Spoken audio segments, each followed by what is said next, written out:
হঠাৎ করে সন্তানের নজরে বাবা পড়ে গেল। এইবারে ছাত্র ভাইটাও খেলা বাদ দিয়ে দিল।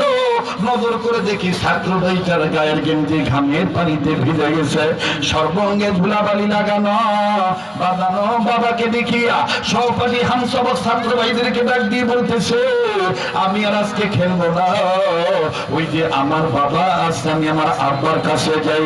এই কথা বলে ধুলাবালি দাঁড়িয়া নোংরা কাপড় নিয়া ঘামের পানিতে ভিজাই গেঞ্জি নিয়া একটা দৌড় মারলো বাবার পানে। দেখলে যুবক, কোন বাপের তুই আমি বুড়া করে গালি। এই বাবা সন্তানের দৌড় মারা দেখে